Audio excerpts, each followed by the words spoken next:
पूज्य स्वामी जी महाराज, परम श्रद्धेय पूज्य महाराज जी के चरणों में कोटि कोटि नमन प्रणाम करते हुए संस्था के सभी वरिष्ठ पदाधिकारी सदस्यगण, सभी सत्संगी धर्म प्रेमी भाई बहनों को, सभी जिम्मेदार सेवादार प्रेमियों को गुरु महाराज के इस पावन दरबार में पहली बार पधारे हुए सभी सम्मानित धार्मिक साथियों को सादर जय गुरुदेव। परमार्थी प्रेमी भाई बहनों, ये हम सब लोगों का बहुत बड़ा सौभाग्य है। इस कलयुग की बड़ी मेला में हम सब लोगों को सत्संग सुलभ हो रहा है। सत्संग और महापुरुषों का दर्शन तथा नाम की दौलत पाना ये जीवन का बहुत बड़ा सौभाग्य है। अगर हम सब लोग इस मानव जीवन के असली लक्ष्य को पाना चाहते हैं तो महापुरुष के बताए मार्ग पे चलने पर हम सब लोगों को सच्चा सुख मिल सकता है। परमानंद परम सुख भंडार प्रभु का पाना है तो जय गुरुदेव बताते हैं जो मार्ग उसी पर जाना है। अगर हम आप परम आनंद परम सुख चाह रहे हैं तो जो रास्ता हम जीवों को गुरु महाराज बता रहे हैं, अगर इनके बताए हुए मार्ग पर हम आप चलते रहेंगे तो लोक और परलोक दोनों का सुख हम सब जीवों को प्राप्त हो जाएगा। अगर महापुरुष के वचन वाणियों को हम आप नहीं मान पाए, इसी संसार में ही अपना तन मन धन लगाते चले गए तो इस संसार में तो कितनी बार जन्मना और मरना हुआ। हम आप इस देश में आकर के मोह ममता में भूल चुके हैं और हम लोगों के लिए इतना बड़ा बंधन काल भगवान ने लगा दिया है कि हम लोग जल्दी उस पर विचार नहीं कर पाते। महात्मा हम जीवों को मोह बंधन से अलग करना चाहते हैं। जब तक हम आप मोह बंधन में फंसे रहेंगे तो हम लोग यहाँ दुख ही दुख पाते रहेंगे। देखिए प्रेमी भाई बहनों, इस संसार में महापुरुष जब जब आए तो हम जीवों को समझाने का प्रयास किए कि हे इंसान, इस संसार में मुँह देखे की प्रीत होती है। इस संसार में जगत में मुँह देखे की प्रीत। आज हम आप इस संसार में इस बात को देख भी रहे कि अगर अपने घर में कोई बच्चा पैदा हो गया तो उस बच्चे से हम लोगों का कितना मोह और प्यार होता है। जब तक वो बच्चा घर में नहीं आया था उस जीव से कोई हम लोगों का प्रेम नहीं था। यानी जब बच्चा घर में आ गया, वही जीवात्मा आ गई तो इतना मोह और इतना प्रेम। वही जीवात्मा जब इस शरीर से निकल जाती है और फिर धीरे धीरे हम आप सबको भूल जाते हैं। ऐसा विधान काल भगवान ने बनाया है। माया ने ऐसी विचित्र रचना कर दी है कि हम लोग इसी मोह ममता में अपना समय बिताते चले जाते हैं। जब हम आप महापुरुष के सत्संग में बार बार आते जाते रहेंगे तो धीरे धीरे हम लोग मोह बंधन से अलग होने लगेंगे। यानी धीरे धीरे मोह कम होगा, मोह भी कम होगा, लोभ भी कम होगा। धीरे धीरे ये मन गुरु के तरफ लग जाएगा। जब हम लोगों का मन गुरु के तरफ लग जाएगा तब हम लोग सच्चा परमार्थ कमा सकते हैं। जब तक मन गुरु के तरफ नहीं लगता तब तक हम लोग गुरुमुख भी नहीं बन पाते। गुरु का मतलब केवल नाम लेने से नहीं है। नाम दान मिल गया तो हम आप ये सोचने लगते हैं कि भाई अब तो हम गुरु हो गए। लेकिन परमार्थी प्रेमी भाई बहनों, गुरुमुख का मतलब ये मन गुरु के बताए मार्ग पे चलने लगे, गुरु के कहने में मन चलने लगे, तब तो हम आप गुरुमुख हो गए। देखिए एक बार गुरु गोविंद सिंह का वहाँ लोग इकट्ठा थे। उनके दरबार में बहुत से सिख शिष्य इकट्ठा रहे। अब वहाँ शिष्यों के बीच में मजमून चल रहा था।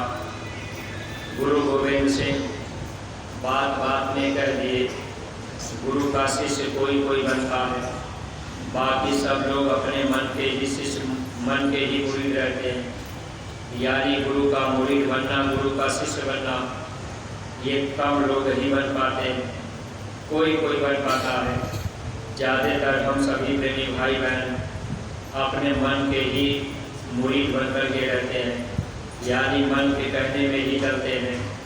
जब हम आप गुरु के कहने में चलने लगे तब तो हम आप गुरु हो गए, मन के कहने में चलते रहे तो फिर मनमुख ही रहे। अब महात्मा हम लोगों को कितने प्रेम प्यार से इधर की तरफ मोड़ना चाहते हैं, लेकिन ये मन जल्दी परमात्मा की तरफ नहीं मुड़ता है। जन्म जन्मांतर से हम आप इसी संसार में धक्का खा रहे। कभी बेटे के कहने पर कुछ हम आप दुख तकलीफ उठा लिए, कभी घर परिवार में कोई कुछ कह दिया। इस तरह से इस संसार में बराबर हम आप धक्का खाते, दुख ही दुख पाते हैं। फिर भी उसी मोह ममता में हम लोग झगड़े रह जाते हैं। गुरु हम लोगों को इतना स्नेह और प्यार देते हैं, फिर भी प्रेमी भाई बहनों, ये हम लोगों का मन गुरु के तरफ जल्दी मुड़ता नहीं। अब उस समय गुरु गोविंद सिंह ने अब अपने उन शिष्यों में से जो शिष्य उनका बहुत नज़दीकी था, ऐसा लगता था कि वो बहुत गुरु गोविंद सिंह को मानता है, तब उन्होंने उस शिष्य से कहा कि बच्चे मुझे एक थान कपड़े की ज़रूरत है, तुम कल ला देना। अब वो शिष्य सहर्ष तुरंत तैयार हो गया, कहने लगा गुरु महाराज हम कल कपड़ा ला देंगे। जब वो घर वापस गया, शाम को कपड़ा खरीद करके दुकान से अपने घर में ले आया। अब जब शाम को कपड़ा ले आया तो वो सिख की पत्नी जो थी, अब देवी जी ने कपड़े को देखा तो उन्होंने पूछा ये कपड़ा किस लिए लाए। अब सिख बेचारा बताया कि गुरु महाराज को देना है, कल इसको गुरु दरबार में पहुंचाना है। उसने स्त्री ने कपड़े को देख करके कहा कि ये कपड़ा तो मैं नहीं दूंगी, मैं अपने बाल बच्चों के काम में इसको लगाऊंगी, आप गुरु महाराज को दूसरा कपड़ा दे दीजिएगा। देखिए प्रेमी भाई बहनों, ये मन है और माया किस तरह से हम जीवों को गिराती है। स्वामी जी महाराज बताया करते थे कि स्थूल रूप में यानी स्त्री ही माया का रूप होती है। अब ये कोई कोई स्त्री गुरु भक्त निकल पाती है, यानी गुरु के वचन पे कुर्बानी देना सबके बस की बात नहीं होती। अब वो सिख बेचारा तो चाहता था कि ये कपड़ा हम गुरु महाराज को दे दें, क्योंकि गुरु महाराज से हमने वादा किया है कि कल सुबह मैं कपड़ा दे दूंगा। लेकिन अब स्त्री ने कहा कि नहीं, ये कपड़ा मैं नहीं दूंगी, आप चाहे जो कुछ भी कहिए, आप दूसरा कपड़ा खरीद करके दे दीजिएगा। सिख बेचारा बोला कि दूसरा कपड़ा, अब उस दुकान में है ही नहीं स्थान में का, इतना ही कपड़ा बचा था, कपड़ा अच्छा था। अब लेकिन स्त्री ने दिया ही नहीं। सिख बेचारा जब दूसरे दिन गुरु दरबार में पहुंचा तो गुरु गोविंद सिंह ने कहा अरे बच्चा कपड़ा लाए? तो उन्होंने कहा हुजूर आज कपड़ा मिला नहीं, और अगले दिन भी देख लेंगे, खरीद लेंगे तो ला देंगे। देखिए प्रेमी भाई बहनों, अब ये मन किस तरह से हम लोगों को धोखा देता है। पहली बात तो अब उसने अपनी स्त्री की बात को छिपा लिया। अब वो स्त्री ने कहा था कि गुरु को क्या पता, कह दीजिएगा कि अभी कपड़ा मैंने नहीं खरीदा, दूसरे दिन खरीद लेंगे। लेकिन प्रेमी भाई बहनों, हम आप जो कुछ भी करते हैं गुरु को सब कुछ मालूम रहता है। जिस दिन महात्मा नाम दान देते हैं उसी दिन से शब्द भेदी महापुरुष हम जीवों के अंग संग में रहते हैं। अगर कोई बुरा काम भी हम आप करते हैं तो महात्मा अपना मुँह फेर लेते हैं, सब कुछ वो देखते रहते हैं। फिर भी प्रेमी भाई बहनों, हम लोगों की बुराइयों को ढकते हुए महात्मा हम लोगों से प्रेम करते रहते हैं। महात्मा हम जीवों को यहाँ से निकालना चाहते हैं। लेकिन वो सिख जो था उसने तो कह दिया कि गुरु महाराज अभी कपड़ा मैंने खरीदा नहीं, कल फिर मैं देख लूँगा, खरीद करके आपको दे दूँगा। अब गुरु गोविंद सिंह कहने लगे कि देखो, गुरु का शिष्य कोई कोई बनता है और ज़्यादातर लोग मन के ही मुरीद होते हैं। यानी गुरु को तन सौंप देना सरल होता है, गुरु को अपना धन सौंप देना ये सरल है, लेकिन गुरु को मन का सौंपना कठिन है। हम आप अपना तन भी दे देते हैं, धन भी दे देते हैं, लेकिन मन हम आप गुरु को नहीं सौंप पाते। और जो जीव अपना मन गुरु को सौंप देता है वही गुरुमुख होते हैं, वही गुरु के आज्ञा में चलने लगते हैं, हर काम गुरु आदेश में करने लगते हैं। इसीलिए महापुरुषों ने लिखा भी था, गुरुमुख होई गुरु आज्ञा बरते, गुरु बरते एक दिन में तरते। अगर जीव गुरुमुख हो जाए तब जीव को गुरु पार कर देते हैं। इसलिए हर सत्संगी प्रेमी भाई बहनों को, हम लोगों को भी बराबर ध्यान रखना चाहिए, क्योंकि हम आप इस परमार्थी विद्यालय में, आध्यात्मिक विद्यालय में एक ही काम के लिए आए कि किसी भी तरह से हमारी जीवात्मा जन्म मरण के बंधन से आज़ाद हो जाए। एक ही लक्ष्य हम लोगों का होना चाहिए कि हमारी आत्मा जन्म मरण के पीड़ा से छुटकारा पा जाए, और कोई दूसरा लक्ष्य यहाँ नहीं। अगर हम आप अपना लक्ष्य बना लेंगे कि किसी भी तरह से जन्मना मरना हमारा छूट जाए, गुरु महाराज अब की बार दया कृपा कर दें, नाम की दौलत अगर मिल जाती है, जीव नाम की कमाई करने लगते हैं, गुरु के वचन पर अगर विश्वास और भरोसा करने लगते हैं, तब ऐसे जीवों का छुटकारा यहाँ से हो जाता है। अगर गुरु के वचन पर विश्वास नहीं होता है, गुरु से हम आप नाम की दीक्षा ले भी लिए, नाम दान पा भी लिए, अगर विश्वास और भरोसा नहीं हुआ तब भी हम जीवों का काम नहीं बन पाता। इसलिए सत्संगी प्रेमी भाई बहनों, हम सब लोग पराए देश में रहते हैं। जो भी नए प्रेमी भाई बहन आप सत्संग में आए, आप पूज्य महाराज जी की दया कृपा का लाभ लेने के लिए गुरु दरबार में पधारे हुए हैं। देखिए, कल भी नए प्रेमी भाई बहनों को पूज्य महाराज जी दया कृपा करके नाम दान देंगे, और नए प्रेमी भाई बहनों का ये सौभाग्य है कि आपको भी ऐसी दौलत मिलने जा रही है जिस दौलत को पाने के लिए राजे महाराजे जंगलों में जाया करते थे, वहाँ कितनी तकलीफ उठाया करते थे। महात्माओं के पास जाकर लोग वहाँ कितनी सेवा किया करते थे, झाड़ू लगाते थे, बर्तन मारते थे, तब महात्मा कभी खुश हो जाते थे, तब उनको नाम की दौलत देते थे। लेकिन यह नाम की दौलत हम लोगों को कितनी सरलता से मिल रहा है। इसलिए हम आप जो भी नए नए भाई बहन आए, आप इस बात का ध्यान रखिएगा, ये मनुष्य शरीर आपको किराए का मकान मिल चुका है। ये मकान हमेशा के लिए नहीं मिला।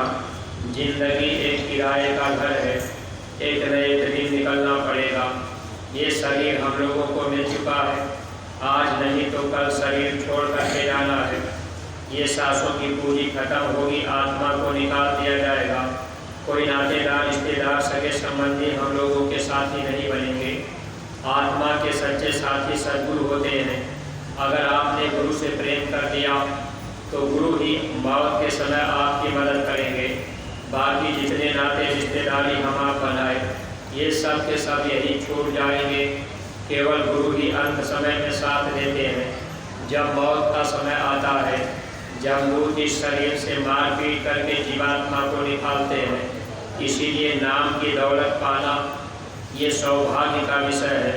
कितने प्रेमी भाई बहन मथुरा आकर के भी यहाँ नाम की दौलत नहीं पा लेते, नाम की दौलत नहीं पाते हैं। मान लीजिए आप यहाँ आए, अब आप घूमने टहलने चले गए, आपको जब समय बता दिया गया कि भाई कल सुबह 8 बजे से पूज्य महाराज जी लोगों को सत्संग सुनाएंगे, नाम दान देंगे। अगर आप समय की कीमत नहीं कर पाए, आपका मन कह दिया कि चलो हम थोड़ा गोकुल वृंदावन बरसाना घूम लेंगे, अब आप सोचेंगे हम वहाँ चलेंगे, हमको लाभ मिल जाएगा।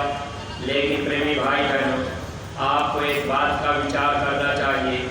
आपको जो दौलत महापुरुष दे रहे हैं, इस दौलत को अगर हम आप समय से जा कर के ले लें तब तो लाभ पा सकते हैं।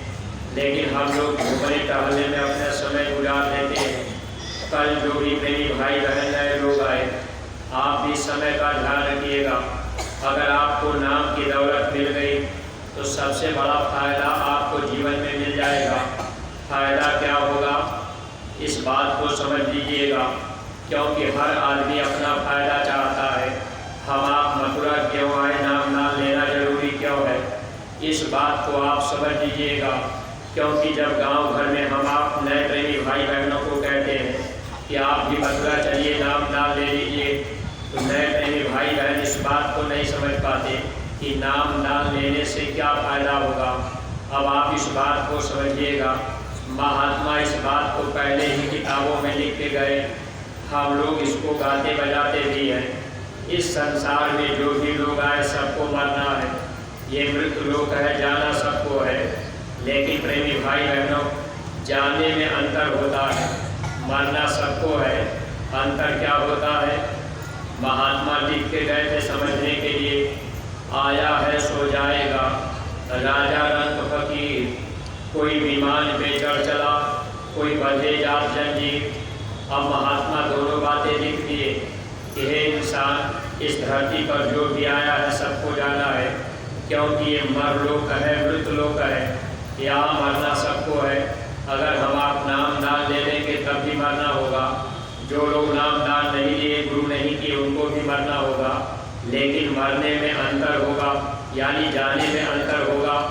अगर महात्मा मिल गए, नाम मिल गया, तो महात्मा नाम की जहाज जीवों को देते हैं, यानी आत्मा को नाम की जहाज पर बैठने का रास्ता महात्मा बताते हैं। महापुरुषों ने कहा कि कोई विमान पे चढ़ चला, किस विमान पर, ये कोई दुनिया की जहाज नहीं, आत्मा को उसी जहाज पर महात्मा बैठाते हैं। जब जब इस धरती पर महात्मा आते हैं तो महात्मा नाम की जहाज लगाते हैं, नाम महात्मा ही रखते हैं। जब इस धरती पर कबीरदास जी आए तो उन्होंने साहिब नाम की जहाज लगाई, उन्होंने लिख दिया, साहिब से सब होता है, बंदे पे कछुनाय, राई पे पर्वत करे, पर्वत राई मार। इसलिए नए प्रेमी भाई बहन, आप भी जय गुरुदेव नाम पर शंका मत कीजिएगा। ये जय गुरुदेव नाम किसी आदमी इंसान का नाम नहीं, इस नाम से हम लोगों को बहुत बड़ा लाभ मिलेगा। इसीलिए हर सत्संगी प्रेमी भाई बहनों को चाहिए, जब आप अपने गांव घर में रहें, कोई भी आपसे मिले जुले तो आप उससे दोनों हाथ जोड़ करके जय गुरुदेव बोला करिए। जब आप जय गुरुदेव बोलेंगे तो अगला आदमी भी अगर भगवान का नाम बोल देगा तो उनको भी लाभ मिलेगा, आपको भी लाभ मिलेगा। इससे आपका परमार्थ बनता जाएगा। आपके वजह से अगर किसी को लाभ मिल जाए तो वहाँ परमार्थ बनता है। और हम आप परमार्थी विद्यालय में, आध्यात्मिक विद्यालय में आए परमार्थी दौलत कमाने के लिए, आत्मा का धन कमाने के लिए। लेकिन प्रेमी भाई बहनों, देखिए, जब कबीर साहब नहीं आए थे, कोई साहिब बंदगी नहीं करता था, क्योंकि उस नाम को लोग जानते नहीं थे। जब कबीर साहब लोगों को समझाने का प्रयास किए थे, तब लोगों ने कबीर साहब को गाली दिया, बुरा भला कहा। लोग यही कहते रहे, कबीर तो पाखंडी है, अन्यायी है, झूठा है, ये देवी देवता को नहीं मानते। लेकिन प्रेमी भाई बहनों, महात्मा देवी देवता तीर्थ व्रत सब कुछ मानते हैं। गुरु महाराज ने कहा, बच्चे, मैं गीता रामायण का कभी अपमान नहीं करता, मैं गंगा जमुना का अपमान नहीं करता। बस अंतर ये होता है कि हम लोग गंगा जमुना तीर्थ व्रत बाहर मानते हैं, हम लोग देवी देवता को बाहर खोज रहे। जब महात्मा मिलते हैं तो इसी मनुष्य शरीर के अंदर देवी देवता गंगा जमुना सबका दर्शन करा देते हैं। जब हम आपको नाम की दौलत दे देंगे तभी ये काम संभव हो पाएगा। देखिए प्रेमी भाई बहनों, अब कबीर साहब जब आए, साहिब नाम की जहाज लगाए, लेकिन उस जहाज पर कोई बैठ पाया। ऐसे ही जब इस धरती पर नानक साहब आए, उन्होंने वाहे गुरु नाम की जहाज लगाई। नाम की जहाज महात्मा लगाते हैं। शिव दयाल जी महाराज आए तो देखिए प्रेमी भाई बहनों, उन्होंने राधा स्वामी नाम की जहाज लगाई। जब वो नहीं आए थे, राधा स्वामी नाम कोई जानता ही नहीं था। ऐसे समय समय पर महात्मा नाम की जहाज लगाते हैं। महात्मा उस नाम की जहाज पर बैठने का तरीका हम जीवों को बताते हैं। हमारे गुरु महाराज जय गुरुदेव नाम की जहाज इस धरती पे लगा दी।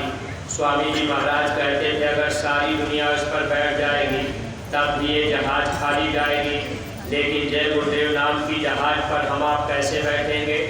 जब कल नए प्रेमी भाई बहन आप पूज्य महाराज जी के सत्संग वचन को सुनेंगे, कल महाराज जी जब नाम दान देंगे तो उस नाम की जहाज पर बैठने का तरीका बताएंगे। सुमिरन, ध्यान और भजन, ये 3 तरीके होते हैं। ये तीनों क्रिया कल पूज्य महाराज जी बताएंगे। तो जो भी नए प्रेमी भाई बहन हैं आप ध्यान से सुन लीजिएगा, समझ लीजिएगा, और जैसे पूज्य महाराज जी आपको बतावे सुमिरन कैसे करना, ध्यान कैसे करना है, भजन कैसे करना है, वैसे आप अपने घर परिवार में रह करके करने लगेंगे। तब धीरे धीरे उस नाम की जहाज पर आप सवार हो जाएंगे। जब मौत का समय आएगा तो प्रेमी भाई बहनों आपको कोई दुख तकलीफ पीड़ा नहीं होगी, क्योंकि महात्मा जब वो नाम की जहाज आपको बताएंगे तो वो जहाज पर बैठने का तरीका अगर मिल गया, आप उस जहाज पर अगर बैठ गए, सवार हो गए, तब तो आप उसी जहाज पर बैठ करके चले जाएंगे, आपको कोई तकलीफ नहीं होगी। लेकिन वो नाम की जहाज जो महात्मा बताएंगे वो रास्ता बाहर की तरफ नहीं है, अंदर है। इसलिए सुमिरन, ध्यान, भजन की जो क्रिया पूज्य महाराज जी बताते हैं, इसमें अगर आप बाहर भटक गए तो फिर आप इसमें धोखा खा जाएंगे, क्योंकि दरवाज़ा तो महात्मा ही खुलने का भेद बताते हैं। इसलिए नए प्रेमी भाई बहन अगर आप नाम की दौलत पा लिए, नाम दान आपको मिल गया, मौत के समय आप उसी जहाज पर सवार होके जाएंगे। महापुरुषों ने लिखा कि कोई विमान पे चढ़ चला, वही नाम की जहाज महात्मा देते हैं। इसीलिए मीरा ने भी लिखा था कि इस धरती पर वो नाम की जहाज सद्गुरु देते हैं। पायो जी मैंने नाम रतन धन पायो, कहाँ पायो? कहीं किताब में, कहीं बाजार में नहीं, वस्तु अमोलक दी सद्गुरु ने, कली कृपा अपनायो। यह ऐसी दौलत है जिस दौलत की हम आप कीमत चुका नहीं सकते, इसका कोई मोल कर ही नहीं सकता। सारी दौलत हम आप दुनिया की दे दें फिर भी प्रेमी भाई बहन इस नाम की दौलत की कीमत हम आप नहीं चुका पाएंगे। इसलिए दौलत एक तरह से हम लोगों को मुफ्त में मिल जाती है, फिर भी हम आप इसकी कदर कीमत नहीं कर पाते। अगर जो लोग नाम की दौलत नहीं पाए, मरना उनको भी पड़ेगा। लेकिन महापुरुषों ने लिखा कि कोई विमान पे चढ़ चला, कोई बंधे जान जंजीर, जिनको नाम की दौलत नहीं मिल पाई, उनका भी जब मौत का समय आएगा, खुदा के फरिश्ते धर्मराज के सिपाही आएंगे, इस शरीर से मार के पीट करके आत्मा को खींचेंगे। ये शरीर के हाथ पैर धीरे धीरे ठंडे होते जाएंगे।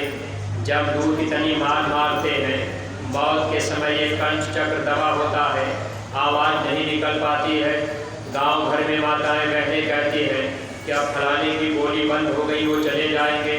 अब लोग उनको देखने जाते हैं, पूछते भी हैं कि आप हमको पहचान रहे हैं? अब उनके आंखों से आंसू गिरता है।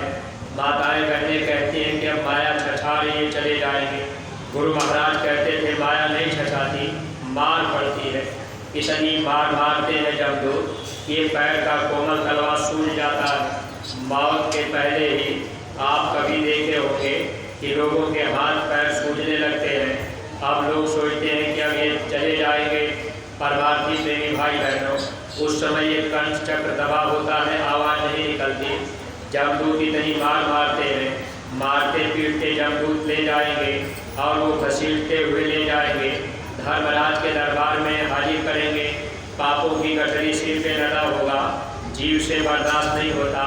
अगर महात्मा जीवन में मिल गए, नाम मिल गया, तो ये जो पापों की गठरी हम लोगों ने बटोर रखी है, कहीं झूठ बोले, चोरी किए, हिंसा किए, किसी की निंदा आलोचना हम आप कर दिए, कहीं हम आप जीव हिंसा कर दिए, कहीं शराब के नशे में किसी को गाली दे दिए, किसी माँ बहन को बुरी निगाह से देख लिए।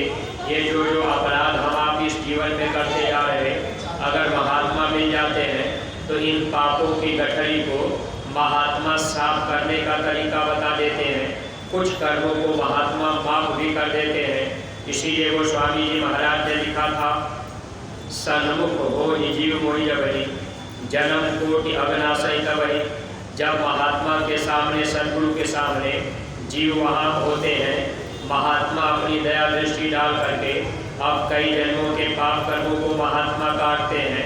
लेकिन प्रेमी भाई बहन, अगर महात्मा जीवन में मिल गए, नाम की दौलत मिल गई, तब तो हम लोगों को मौत के समय तकलीफ नहीं होगी। अगर हम आप नाम की दौलत नहीं ले पाए या हम आप मथुरा आइए सोचते रह गए कि भाई चलो नाम दान लेना क्या जरूरी है, अगर आप इस बात को नहीं समझ पाए तो अगर आज आपको नाम दान लेना जरूरी नहीं है, लेकिन कल मौत तो जरूरी ही है, मरना तो जरूरी है, ये तो मृत्युलोक है, जाना तो पड़ेगा।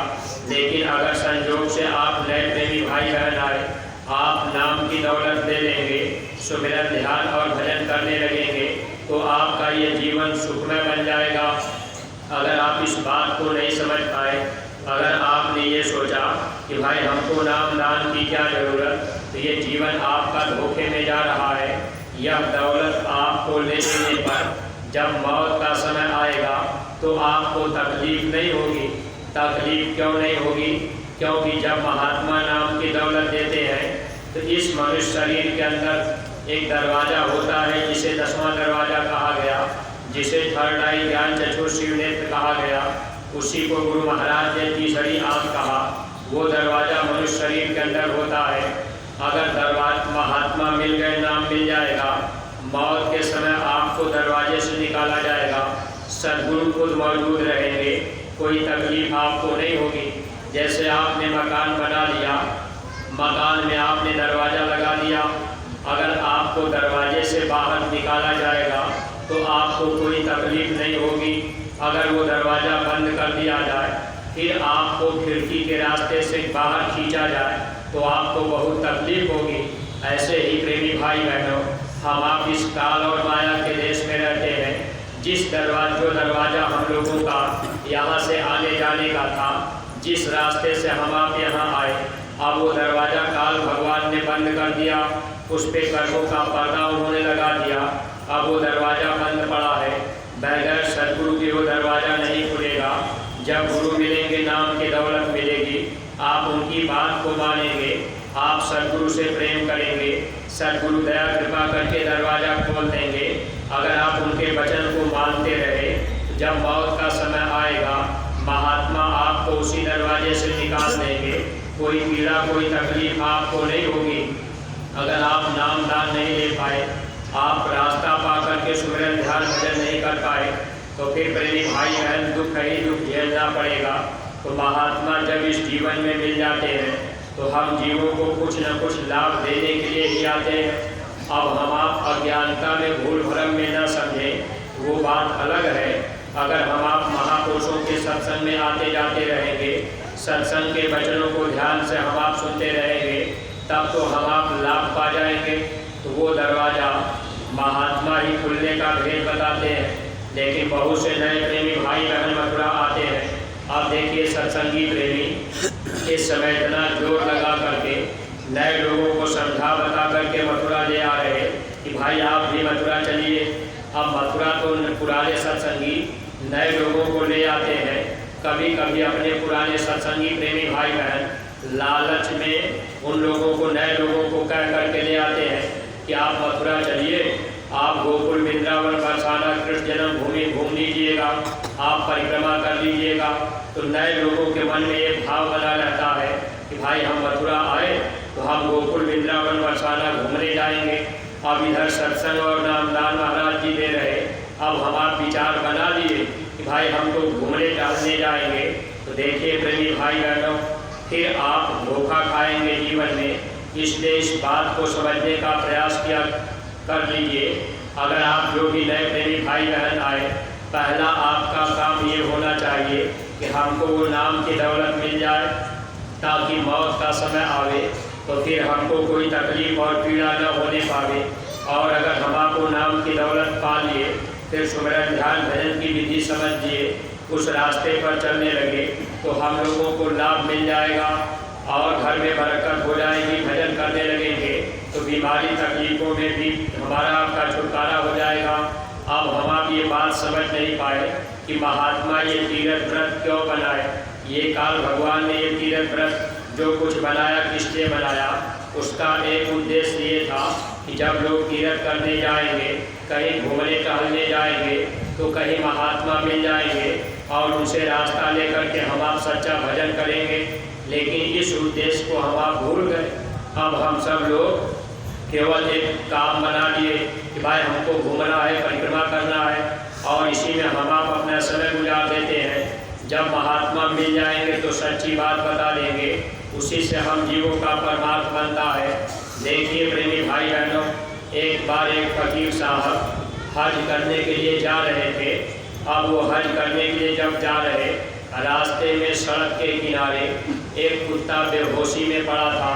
उसके हाथ उनके चारों पैर पर, यानी कुत्ते के चारों पैर पर से गाड़ी गुजर गई थी। उसके हाथ पैर खराब हो गए थे, कुत्ता वही बेहोश पड़ा है। फकीर साहब जब हज करने के लिए अब वो जा रहे थे, सोचने लगे कि आखिर अब मैं क्या करूं। ये कुत्ता जो है यहाँ अकेला पड़ा है, इसका कोई सहारा नहीं है, ये तो मर जाएगा क्योंकि बेहोशी की हालत में है, पैर इसके काम कर ही नहीं रहे। तो उनको दया आ गई।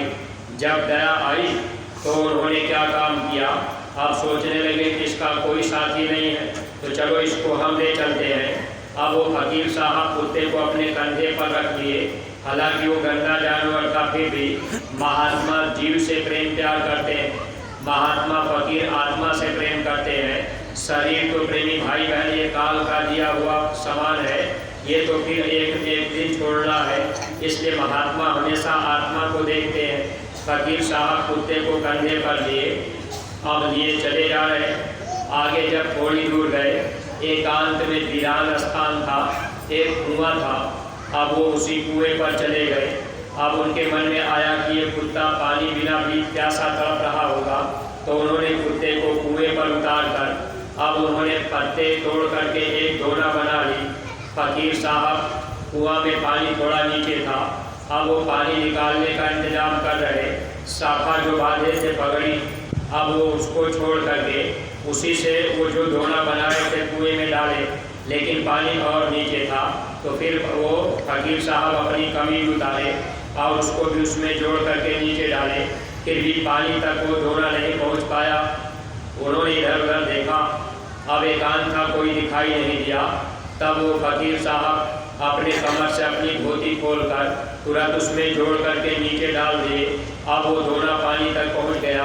3-4 दोना पानी निकाल करके अब वो कुत्ते को पिला दिए। कुत्ता जब प्यास उसकी मिट गई, अब वो होश में आया।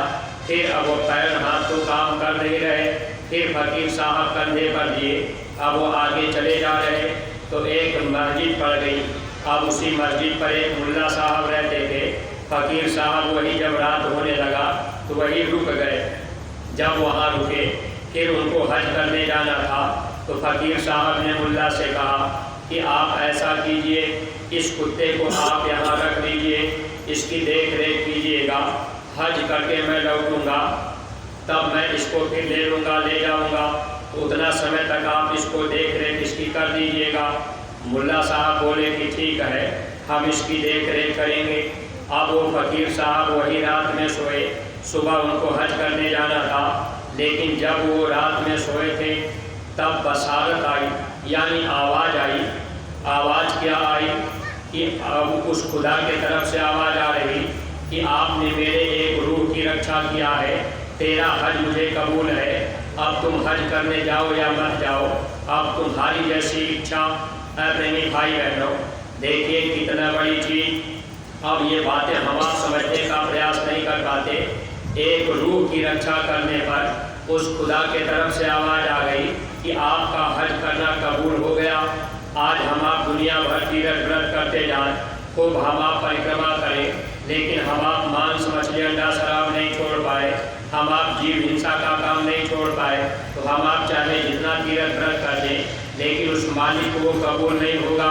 इसलिए जब महात्मा मिल जाएंगे, सत्संग मिल जाएगा, रास्ता मिल जाएगा, बुरे कर्मों से हम लोग अपने को बचा लेंगे, ये मानव जीवन पाना सार्थक बन जाएगा।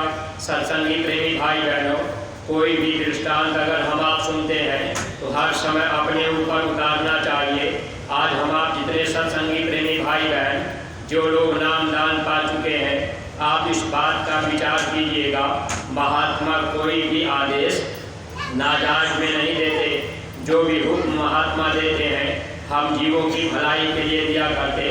अब फकीर साहब एक रूह की रक्षा किए, वो कुत्ता बेचारा पैर उसके गाड़ी से दब गए, लेकिन फकीर साहब ने उसको अब पानी पिलाया, उसकी मदद कर दी, उस रूह की रक्षा हो गई, जान बच गई। अब खुदा की तरफ से आवाज़ आई कि तुम्हारा हज कबूल है। ऐसा संगी प्रेमी भाई बहनों, अगर आज हम आप एक एक गाँव को गोद ले लेते और गांव के लोगों को समझाते बताते, गांव से एक भी आदमी को समझाकर अगर हम आप गुरु महाराज का संदेश सुनाकर उनको शाकाहारी बना देते, कितने जीवों की रक्षा होती, वो मालिक हमसे आपसे कितना खुश हो जाते। लेकिन आज हम सब लोग अपना समय दुनिया के काम में लगा देते हैं, इधर उधर तीर्थ व्रत में लगा देते हैं, गांव घर में उठने बैठने में लगा देते, नातेदार रिश्तेदारी में लगा रहे, तो अपना समय दुनिया के काम में तो हम आप लगा रहे। लेकिन जहाँ सच्चा परमार्थ बनना है, जहाँ सच्चा हम लोगों को लाभ और सुख मिलना है, उस काम की तरफ हम लोगों का ध्यान ही नहीं जा रहा। अगर हर सत्संगी प्रेमी भाई बहन एक एक गांव को हम आप गोद दे देंगे, टोलियाँ बना करके गांव-गांव में हम आप प्रचार करने लगते, लोगों के विचारों में धक्का लगता। जब लोग सोचते सुनते समझते कि भाई ये बाबा जी के प्रेमी बार बार शाकाहारी होने के लिए बता रहे, और जब बार बार हम आप संदेश देते, लोगों के विचारों में परिवर्तन होता। ये वैचारिक क्रांति का बिगुल गुरु महाराज ने बजाया। अब ये संदेश हम लोगों को केवल पहुंचाना है, आवाज़ को महात्मा लगाए। अगर महापुरुष की आवाज़ लग गई, स्वामी जी महाराज ने कहा था, क्या बच्चे मैंने तो एक आवाज़ लगाई, जब 20 करोड़ आदमी एक साथ एक ही आवाज़ लगाने लगेंगे तो देश दुनिया में भारी परिवर्तन हो जाएगा। गुरु महाराज अकेले आवाज़ लगाते रहे और इतने लोगों को शाकाहारी बनाकर गुरु महाराज ने धर्म के रास्ते पर जोड़ दिया। सत्संगी प्रेमी भाई बहनों, आज हम आप 20 करोड़ सत्संगी अगर एक एक गाँव को गोद दे लेते और गुरु महाराज के संदेश गाँव-गाँव पहुँचा देते, हम लोगों का भी ये मानव जीवन पाना सार्थक बनता, हम लोगों का भी परमार्थ बनता। लेकिन अभी हम आप इस बात पर विचार ही नहीं कर पा रहे। बहुत से सत्संगी प्रेमी भाई बहन अभी तक हम आप गाँव गोद नहीं दे पाए, इसलिए आप केवल गुरु वचन निभाने का प्रयास कीजिए। अगर आप गुरु के वचन को निभा लेंगे तब आप वीर माने जाएंगे। स्वामी जी महाराज ने कहा था, जो आदेश आपको दिया जाए अगर आप आँख मूंद करके बजाओगे तो आप वीर कहलाओगे। अगर हम आप एक एक गाँव को गोद दे लिए, वहाँ लोगों को समझाए बताए, एक भी आदमी गांव का अगर शाकाहारी बन गया, कितने जीवों की जान बचेगी, कितने रूहों की जान बच जाएगी। क्या वो खुदा वो मालिक हमसे आपसे खुश नहीं होंगे? प्रेमी भाई बहनों, जब एक रूह की मदद करने पर, एक रूह की जान बचाने पर हज कबूल हो रहा है, तो हम आपको अगर गांव-गांव प्रचार करते, नए लोगों को हम आप समझाते, कितने रूहों जीवों की जान बच जाती, लोग शाकाहारी बन जाते, जितना बड़ा लाभ हम प्रेमियों को मिलता। अब इस बात पर हम आप विचार नहीं कर पा रहे। अगर हम सत्संगी प्रेमी भाई बहन इसी तरह से अपना समय गुजार देंगे, वक्त पर महात्मा की बात नहीं मानेंगे, समय से अगर हम आप गाँव गोद नहीं ले पाएंगे, तो गुरु महाराज ने ये भी कहा है, शाकाहारी बनने की एक तारीख निश्चित है, अगर वो तारीख बीत जाएगी तो गुनाहों की माफ़ी नहीं होगी। इसलिए प्रेमी भाई बहन, अभी वक्त है। अगर हम आप एक एक गाँव को गोद ले लिए, हर सत्संगी प्रेमी भाई बहन आप अपने अंदर एक संकल्प बनाइए कि हम एक गांव गोद देंगे, गांव में गुरु महाराज के वचन वाणी की पुस्तक बांटेंगे, फिर आप गांव में टोली बना करके बराबर प्रचार करते रहेंगे। बहुत बड़ा असर होगा। बार बार कोई बात कहने पर, बार बार आप कोई बात कहेंगे, लोगों के दिल दिमाग में धक्का लगेगा। लोग कहेंगे कि भाई ये बार बार कहते हैं। मान लीजिए आप गांव में प्रचार करने गए, अब कोई आपसे कुछ कह भी दिया कि भाई आप मांस मछली अंडा सलाद छुड़ा रहे हैं, तो बताइए अंडा हम क्यों न खाएं, हम मांस क्यों न खाएं। अब आपको सीधी सीधी बात बता देनी है कि भाई साहब आपको ये मानव जन्म मिल गया। अब आप ये सोचते होंगे कि हम तीर्थ व्रत पूजा पाठ करते हैं, अब दुनिया के लोग भी तो तीर्थ व्रत कर रहे हैं। लेकिन प्रेमी भाई बहन, वो कबूल नहीं होगा। क्यों नहीं कबूल होगा? क्योंकि आज के समय में लोग मांस मछली अंडा शराब इन बुराइयों में फंस गए। लेकिन जब हम आप उनको गुरु दरबार में ले आएंगे तो लोग इस बुराई से धीरे धीरे बचने लगेंगे। गुरु की दया कृपा उनको मिलेगी, लोग शाकाहारी बन जाएंगे। ये जस हम लोगों को मिल जाएगा। हम आप तो किसी की शराब छुड़ा नहीं पाएंगे, हम आप तो किसी का मांस छुड़ा नहीं पाएंगे, लेकिन केवल हम आप गुरु दरबार तक ले आए तो विचारों में परिवर्तन उनके आएगा, लोग बुराई से बच जाएंगे, कितने जीवों की जान बच जाएगी। इसका बहुत बड़ा फल हम लोगों को परमार्थ में मिलेगा। इसलिए सत्संगी प्रेमी भाई बहन, ये मौका हम प्रेमी भाई बहनों को मिला हुआ है। इस मौके का लाभ आप सब लोग उठा लेंगे, लोक और परलोक दोनों बन जाएगा। वरना ये जन्म जीवन ऐसे ही धोखे में निकला चला जा रहा है। महापुरुष दया देने के लिए हम जीवों को समझाते बताते हैं। देखिए पानी की बूंदें गिर रही है, इसलिए प्रेमी भाई बहन, और इधर धीरे धीरे दूसरी क्रिया का समय भी हो रहा है, तो हम अपनी वाणी को यहीं पर विराम देने जा रहे हैं। कोई बात अगर अटकी लग गई हो तो आप लोग क्षमा कीजिएगा। और जो भी नए प्रेमी भाई बहन आए, कल सुबह 8 बजे आप सब लोग समय से कुटिया में पहुँचेंगे। नामदानी सेवादानी की रसीदें आप पहले ही कटवा लेंगे। सब लोग प्रेम के साथ मालिक के पावन नाम का उच्चारण करेंगे। जय